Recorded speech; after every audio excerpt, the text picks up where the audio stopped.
여러분 안녕하십니까? 오랜만에 인사드립니다. 조선민국에서 대한민국으로 제2편은 민주주의와 행복을 주제로 하였습니다. 금년 3월 9일에는 대통령 선거가 있고 우리나라 헌법 제10조는 모든 국민은 행복을 추구할 권리가 있다고 천명하고 있습니다.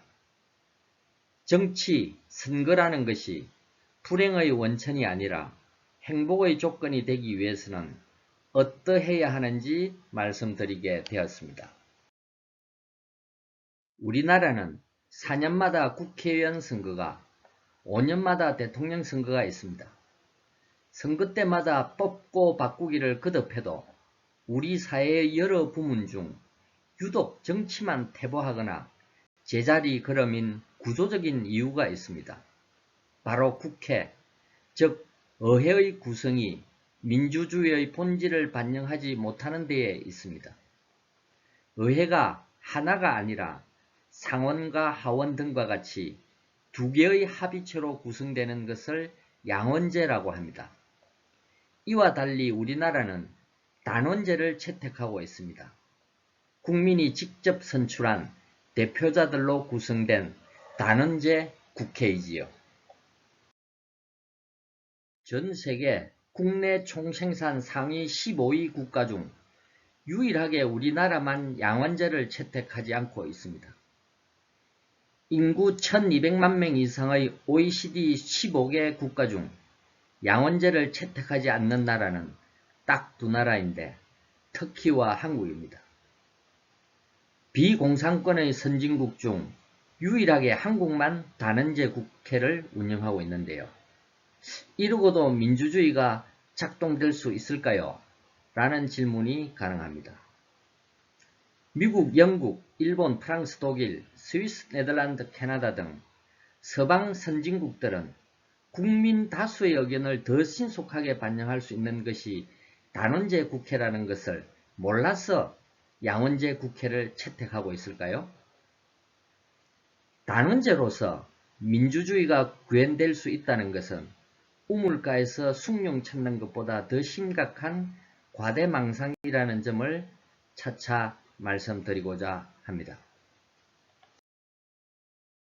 그리스 신화 속의 시지퍼스는 신으로부터 행벌을 받습니다.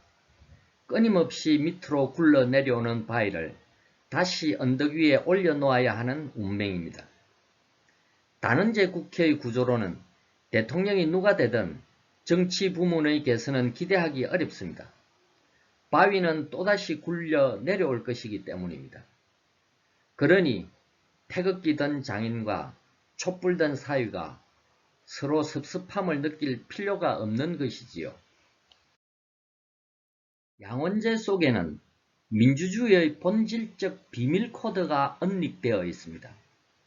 이 비밀 코드를 해독하는 지름길은 미국 건국의 아버지들이 왜 상원을 두게 되었는지를 이해하는 것입니다. 그 비밀 코드의 암호명, 즉 미국이 상원을 두게 된 이유는 놀라지 마십시오.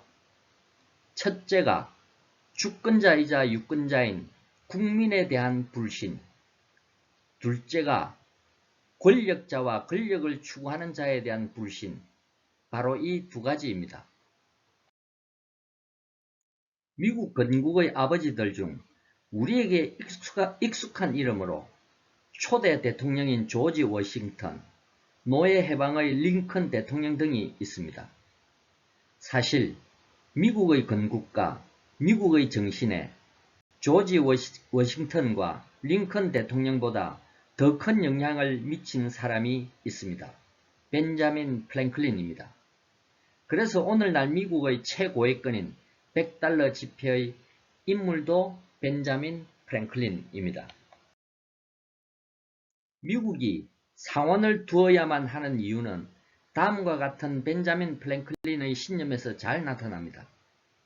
국민의 진정한 행복은 생각 없고 분별력 없는 다수 대중의 박수에 기초해서는 안 되고 정직성과 도덕성의 기본적 자질과 함께 불편부당하지 않고 공정하게 판단할 수 있는 소수의 검증과 성인 속에서 찾아야 한다. 국민들은 오늘은 자신들의 구원자라고 환호하다가도 내일이 되면 저놈을 십자가에 매달아 죽여라 라고 변심하는 속성을 가지고 있기 때문이다. 상원을 두어 다수의 변덕과 행포에서 의회 민주주의를 지켜야 한다는 플랭클린의 통찰력이 옳았음은 연달아 벌어진 인류의 역사적 사건들에서 고스란히 증명되고 있습니다. 1789년 국민의 직접 참여로 시작되었지만 단두대의 유일극으로 막을 내린 프랑스 대혁명이 그랬고 2차 세계대전을 일으키고 유대인 학살극을 벌인 히틀러도 절대 다수의 독일 국민에 의해 정권을 부여받은 합헌적 인물이었습니다. 현대 인문학과 사상 전반에 가장 큰 영향을 끼친 철학자로 인정받는 니체는 개인으로 존재할 때의 인간과 개인이 모여 집단을 형성했을 때의 사회현상은 확연히 다르다는 것을 깨닫고 이미 히틀러의 등장을 경고하고 있었습니다. 우리나라 속담에 제삿날 하루 잘 먹자고 굶어 죽을 수는 없다는 말이 있습니다. 제삿날이라는 미래의 장기적 비전과 목표가 더 중요하지만 그렇다고 오늘 굶어 죽을 수는 없다는 롱텀과 숏텀의 균형을 말하고 있지요. 다수의 의견도 중요하지만 소수의 지혜도 필요하다. 그래서 진정한 민주주의는 다수결의 원칙만큼이나 소수 의견의 청취와 타협이 중요하다는 것입니다. 미국이 상원을 둔 이유에 대해서 우리나라의 일부 교수들과 정치인들은 지방분권, 주민자치권을 위해 두었다고 하는데 이는 국민으로 하여금 나무만 보고 숲을 보지 못하게 하여 자신들의 밥그릇을 늘리려는 선동적 논리입니다. 벤자민 플랭클린이 웅변했듯이 다수 대중에 대한 불신이 가장 큰 이유입니다. 미국의 경우 단기적 숏텀의 국민적 열망은 하원에서 담도록 하고 장기적 롱텀의 가치는 상원에서 수용되도록 민주주의를 설계하였습니다. 그래서 의원의 수를 정함에 있어서도 하원은 각 주의 인구수에 비례하도록 하고 상원은 인구수에 관계없이 각 주당 2명씩 할당됩니다. 임기에 있어서도 하원은 그때그때의 국민 다수의 민심을 잘 반영하도록 임기가 2년인데 반하여 상원은 헌법적 가치가 쉽게 훼손되지 않도록 임기가 6년입니다. 여기에 한술 더 떠서 보수와 진보, 자와 우, 자유와 평등의 혁명적 열정이 헌법을 유린하지 못하도록 상원 의원은 정원의 3분의 1씩만 선거에서 교체되도록 하였습니다. 우리나라를 포함하여 단원제를 운영하는 정치 후진국들을 보면 국민들이 특정 정당에 국회 의석도 3분의 2 이상을 주고 대통령도 당선시켜 주었을 경우 집권한 정당은 정권 교체에 머물지 않고 체제 전복의 전권을 부여받은 것처럼 온갖 혁명적 입법을 자행하게 됩니다. 2021년 17명의 국회의원들이 교육 이념에서 홍익인간을 빼고 대신 평등을 넣고자 시도한 예가 그렇습니다. 상원의 설치만으로는 다수 민중에 의한 체제 전복과 소수 권력자에 의한 독재의 불안을 떨쳐버릴 수 없었던 미국 건국의 아버지들은 아예 헌법의 여러 곳에 대못을 꽁꽁 박는 방법으로 독재와 혁명을 제어했습니다.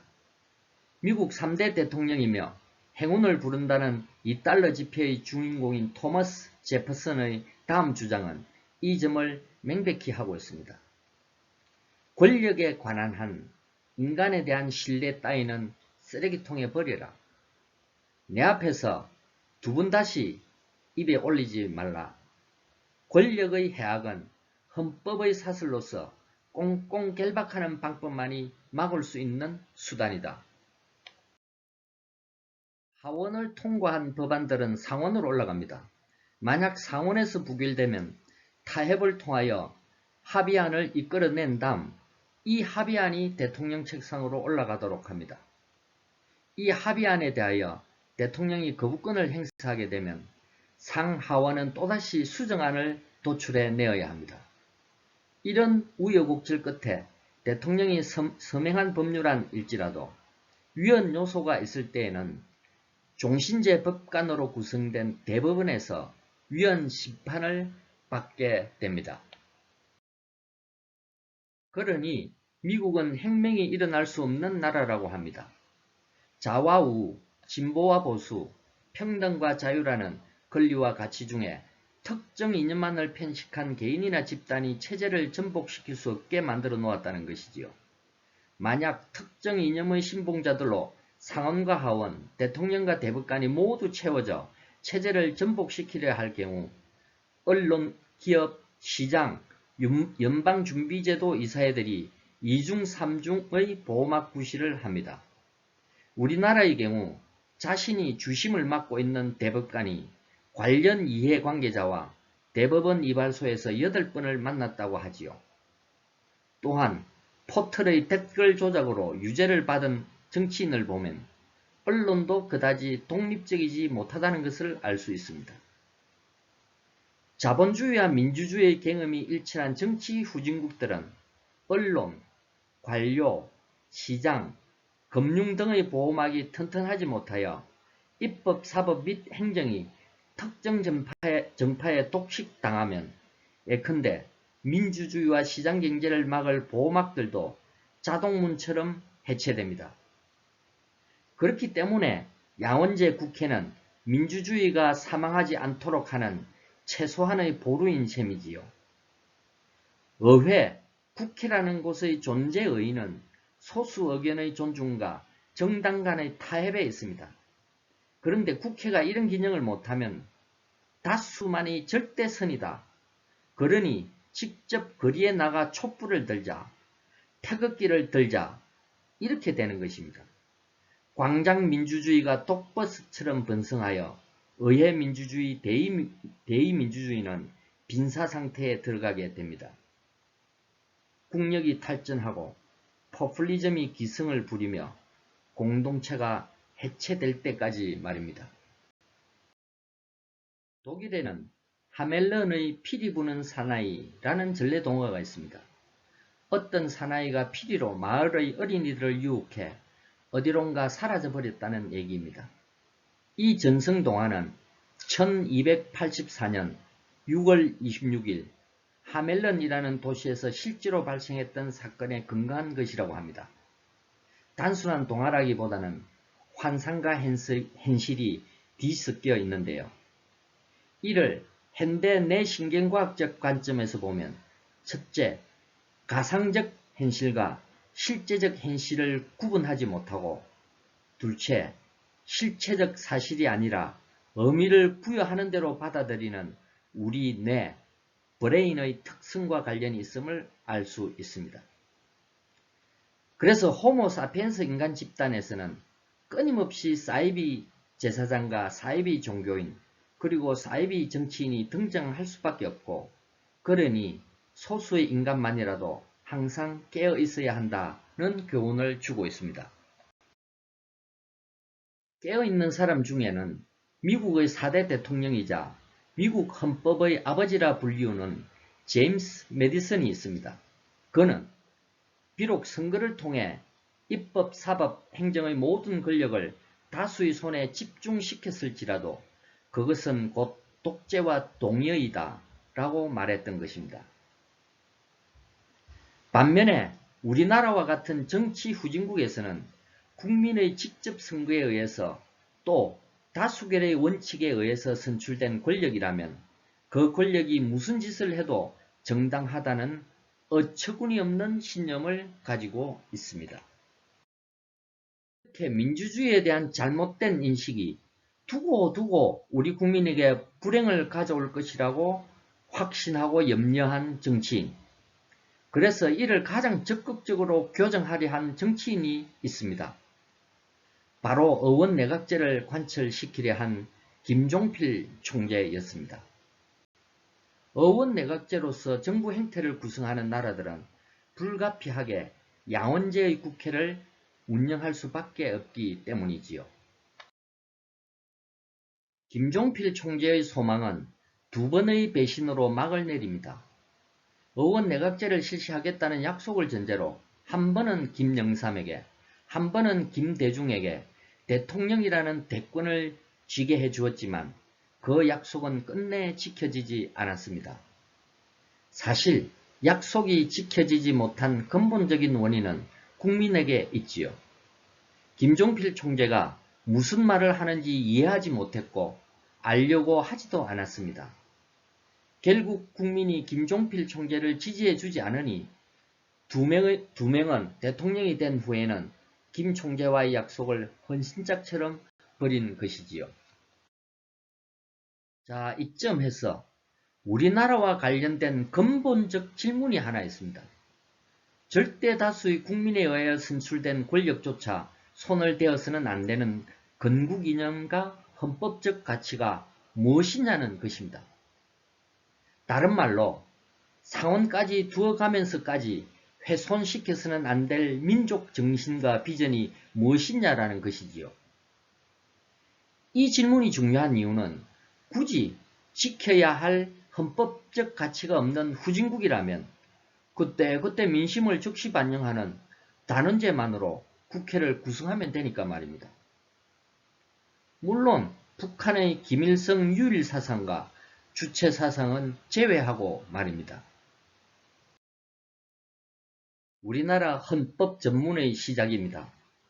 유구한 역사와 전통이라는 것을 보면 분명 기원전 2333년 고조선의 건국을 말하는 것 같은데 계승할 이념은 뚝 자르고 건너뛰어서 1960년 일어난 4.19 민주이념을 말하고 있습니다. 그러니 당장 불편한 것이 두 가지입니다. 첫째, 헌법 전문의 시작 첫 문장부터 나타나는 논리적 모순이죠. 유구한 역사라 해놓고는 최근인 62년 전의 일을 인용하니까요. 둘째, 4.19 민주이념보다 더 소중하게 지키고 계승해야 할 가치와 정신이 4293년 동안 우리 민족에게 없었다는 것도 납득하기 어렵습니다. 특히 홍익인간이라는 고조선의 건국 이념이 있다는 점을 감안하면 말입니다. 우리 민족의 정체성을 나타내는 홍익인간의 건국 이념이 헌법 전문에 빠졌다는 것은 다른 말로 하면 정치인과 헌법학자들이 인간 행복의 전제가 되는 두 가지 질문을 할 수 있는 수준과 역량이 미치지 못했다고도 할 수 있습니다. 첫째는 삶의 태도에 관한 질문으로서 인간이란 주어진 삶 속에서 무슨 의미를 추구해야 하는가라는 것과 둘째는 삶의 기준으로서 인간으로서 무엇이 옳은 일인가라는 것입니다. 인간은 동물과 달리 등 따시고 배부른 감각적 수준의 만족이나 아들 50억은 퇴직금과 같이 나와 내 혈족만을 위한 욕망의 충족으로는 진정한 행복을 성취할 수 없는 존재입니다. 왜냐하면 굳이 신의 존재는 차치하고라도 호모 사피엔스는 350만 년 동안 진행되어 온 진화의 결과 의미 있는 삶, meaningful life만을 통해서만 지속 가능한 행복을 얻을 수 있는 초월적 니드를 가지게 되었기 때문입니다. 자, 주어진 삶에 의미를 부여하는 가장 효율적인 방법은 타인의 행복에 기여하는 활동, 즉 Random Act of Kindness라는 선행이지요. 쉽게 말하면 바로 홍익인간의 실천입니다. 외래에서 유입된 자유, 평등, 민주도 좋은 이념이고 가치이지만 이웃에 대한 사랑을 의무로 규정하는 홍익인간 정신에 비하면 그것들의 중요성과 서열은 까마득히 낮은 가치들인 것이지요. 그럴 수밖에 없는 것이 인간 삶의 근원적 목표가 행복이기 때문입니다. 중국의 유교가 조선에 들어와서 극단적인 관념론과 획일적 규범으로 변질되었지요. 지금 서구의 평등이라는 권리가 그렇습니다. 우리는 평등이라는 권리가 정의 구현을 위한 절대 조건을 알고 있지만 정작 서구 사회는 선행이라는 의무 없이 평등이 구현될 수 없다는 것을 진작부터 알고 있지요. 기업 차원에서 보면 구글, 아마존, 마이크로소프트 등 세계적 기업들이 추구하는 21세기의 조직 문화가 바로 나는 당신이 행복했으면 합니다. I wish you are happy입니다. 서구 세계가 수많은 피와 시행착오 끝에 수천 년을 돌고 돌아 찾은 최고 가치가 바로 고조선의 건국 이념인 홍익인간, 당신이 나보다 더 행복하기 바랍니다. 인 것입니다. 우리나라의 도산 안창호 선생님과 비견되는 영국 근대화의 아버지로 불리우는 사람이 있습니다. 셰뮤엘 스마일즈라는 분입니다. 그는 진정한 계획은 사회계획이 아니라 사람 계획을 통해 성취되기 때문에 조급해서는 안 된다 라고 하였습니다. 앞선 김종필 씨 사례에서 보듯이 정치계획은 특히나 어렵습니다. 차라리 홍익인간을 실천하는 인간계획을 통해 정치계획과 사회계획이 이루어지도록 하는 것이 피를 덜 흘리면서도 효율적인 방법입니다.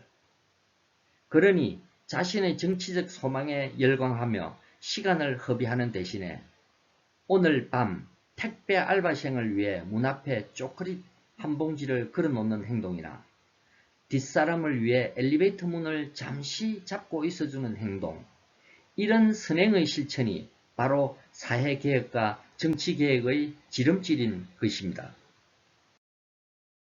제가 이사로 있는 사단법인 차명복 나눔운동은 전 과기부 장관인 박호근님을 이사장으로 모시고 있습니다만 작년 12월부터 대학생들의 인성교육과 기업단체들의 행복교육을 위해 감사 선행일기 보급 캠페인을 하고 있습니다.